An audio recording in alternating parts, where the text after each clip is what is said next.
हमारे उधर पार्क है जो कि एक जिहादियों का अड्डा बन चुका है, जिसके अंदर वो नशा करते हैं। आती जाती जो लड़कियां हैं, जो हमारी बहन बेटियां हैं, जो स्कूल से आती है छोटी छोटी उम्र की, उनको छेड़ते हैं और वो करते हैं। पूरा प्रकरण ये है कि देखो, हम सेटिस्फाई नहीं कर सकते कि नंदी है या गाय है, पर दोनों में से एक तो है।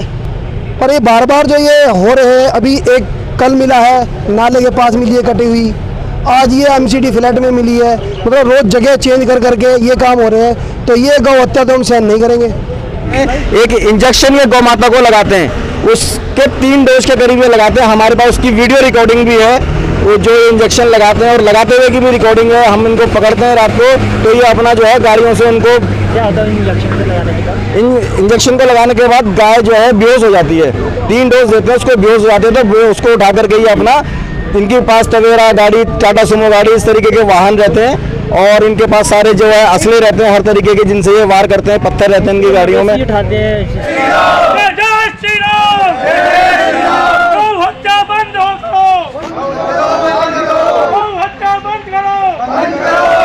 उत्तर पूर्वी दिल्ली के थाना उस्मानपुर क्षेत्र के अंतर्गत टीडीए फ्लैटों में पशु के अवशेष मिलने पर हिंदू समुदाय के लोगों में आक्रोश देखा गया, जिसने इकट्ठे होकर लगातार उस्मानपुर थाने में एफआईआर कराई। उनका कहना है कि ये अवशेष गौ माता के हैं और गौ की हत्या नहीं सहेगा। हिंदू पक्ष के लोगों के साथ सत्या शर्मा वहां पहुंची स्थानीय निगम पार्षद, उन्होंने भी स्थानीय पुलिस से जाँच के आदेश के लिए कहा। सर, मैं एक चीज़ ये कहना चाहता हूँ कि अब जैसे कि एसीपी साहब ने कहा कि 5 जने आपके होने चाहिए और 5 जने हमारे होने चाहिए। सर, ये डिपार्टमेंट का काम है, एक आम नागरिक का काम नहीं है। ठीक है सर, अगर इस तरह से होगा तो फिर 5-5 जने तो हम अपनी गली के अंदर भी खड़े हो सकते हैं। क्या आपने पुलिस से कहा कि क्षेत्र में गलियों में जो सीसीटीवी लगे हैं उसको देखा जाए, खंगाला जाए, कोई पकड़ा जाए? सर, हमने कहा उनसे, सीसीटीवी कैमरे के लिए भी कहा। अधिकतर सीसीटीवी कैमरे ऐसे हैं जो वर्क ही नहीं करते, बंद पड़े। सबसे पहली बात तो ये है सर। सेकंड ऑफ ये है कि जो डीडीए फ्लैट, एमसीडी फ्लैट जिनका नाम, जहाँ पे गाय अभी मिली है, वो खंडर हो चुका है। ठीक है, उसके अंदर में आज तक दिन और रात दोनों में घूमते हैं। हमारे इधर पार्क है जो कि एक जिहादियों का अड्डा बन चुका है, जिसके अंदर वो नशा करते हैं। आती जाती जो लड़कियां हैं, जो हमारी बहन बेटियां हैं, जो स्कूल से आती है छोटी छोटी उम्र की, उनको छेड़ते हैं और वो करते हैं। सब चीज़ें उनको पता है पुलिस वालों को। स्कूलों के ऊपर में भी वो है, इनकी कोई ड्यूटी नहीं है, कोई कुछ नहीं है। जब ज़्यादा कंप्लेंट करो, जब ज़्यादा हम आके बोलते हैं, पहली बात तो थाने में हमारी सुनवाई नहीं है। थाने में सुनवाई तब होती है जब तक 50 आदमी 100 आदमी इकट्ठा ना हो जाए। 50-100 आदमी इकट्ठा होने का मतलब ये है कि पहले अपना काम छोड़े, उसके बाद हम जाएँ, हम अपनी नौकरी करें या पुलिस प्रशासन के साथ में भागते रहें। पुलिस प्रशासन का काम है हमें से हमारे सहयोग करना, हमारे साथ में न्याय करना। अब जब वो यही नहीं कर पाएगी, सब कुछ हमें ही करना होगा। हम रात को 12 बजे इनके साथ गश्त लगाएंगे, 1 बजे 2 बजे तक हम वापस आएंगे 5 जने, अगले दिन ड्यूटी पहुंच जाएगा। सर, क्या है पूरा प्रकरण? जो कह रहे, कोई कह रहा है गाय है, कोई कह रहा है कि नंदी है, क्या है पूरा प्रकरण ये है कि देखो, हम सेटिस्फाई नहीं कर सकते कि नंदी है या गाय है, पर दोनों में से एक तो है। पर ये बार बार जो ये हो रहे हैं, अभी एक कल मिला है नाले के पास मिली है कटी हुई, आज ये एमसीडी फ्लैट में मिली है। मतलब रोज जगह चेंज कर करके ये काम हो रहे हैं, तो ये गौ हत्या तो हम सहन नहीं करेंगे। आपने डीसीपी या एसएचओ से इस बारे में बात की? हमने एसीपी साहब से हमारी बात हुई है। एसीपी साहब ने कहा है कि 5-7 आदमी आप अपने दो, 5-7 अब देंगे। रात को गश्त करते हैं हर महीने, इसी महीने के हर रोज दिन इसी काम को करो, कभी 5 कभी 5 ऐसे करके। ये माना है कि पुलिस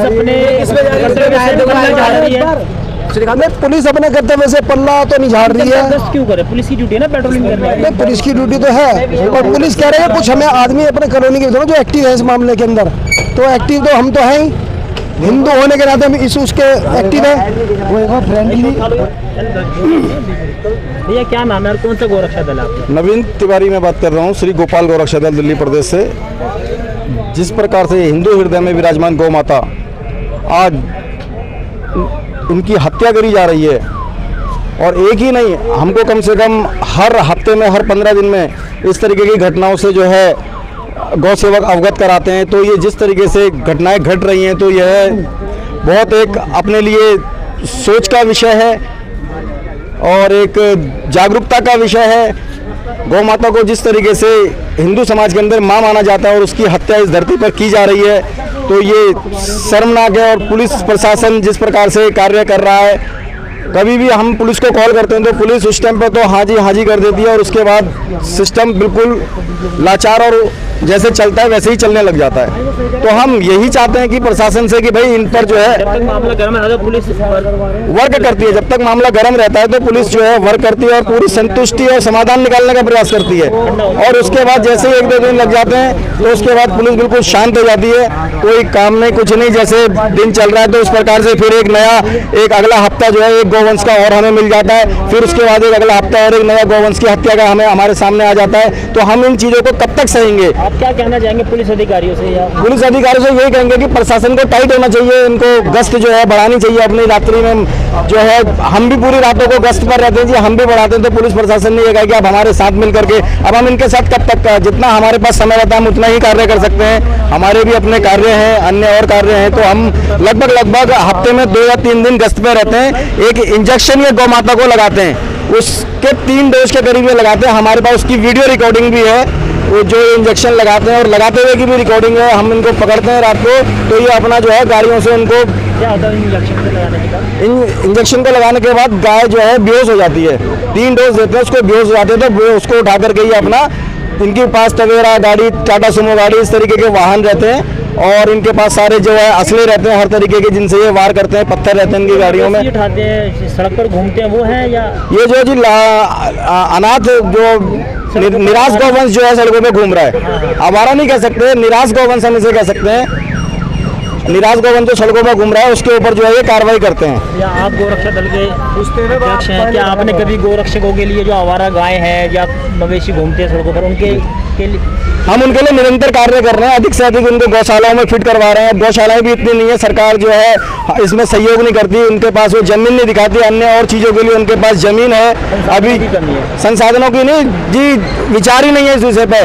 गौ सेवा जो है सिर्फ कागजों में चलती है, गौ सेवा कागजों में चलती है। बाकी हमने कई सारी एप्लीकेशंस जो है लगाई हैं सरकार के समक्ष, तो उस पर कोई कार्रवाई आज तक नहीं। कम से कम मेरे पास ऐसी कोई सा भी विधायक, कोई ऐसा सांसद दिल्ली के अंदर नहीं है और ऐसा कोई प्रशासन अधिकारी नहीं है जिसके पास हमने एप्लीकेशन, मेरे पास कम से कम 200 से 250 पेज इकट्ठे हो गए हैं और उनका यही कहना है कि हमारे पास गौ रक्षा के लिए जमीन नहीं है। अरे वो गौचर भाजपा के हैं, आपके नॉर्थ ईस्ट के जो मनोज तिवारी हैं, क्या सरकार तो इस टाइम जी आपने उन तक आवाज पहुंचाई?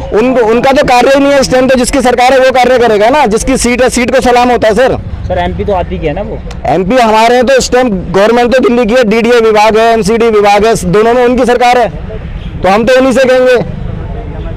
तो जमीन वमीन का जो भी करते हैं वही करते हैं। अगर एमसीडी के पास जाते हैं, अगर मान लो कोई गौवंश कहीं घायल भी पड़ा तो एमसीडी की जी गाड़ियां 24 घंटे खराब रहती हैं, हमें प्राइवेट कन्वेंस करना पड़ता है। अपना प्राइवेट कन्वेंस में उनको रात को 2-2:30 बजे कोई गाड़ी रोकता भी नहीं। आजकल लोगों को ये भी भय रहता है जी गाय ले जाने में जो है लोग जो है कहीं हमारी वो ना कर दें। तो बहुत सारी समस्याएं गौ रक्षकों के साथ, इतनी समस्याएं हैं कि मैं आपको बता नहीं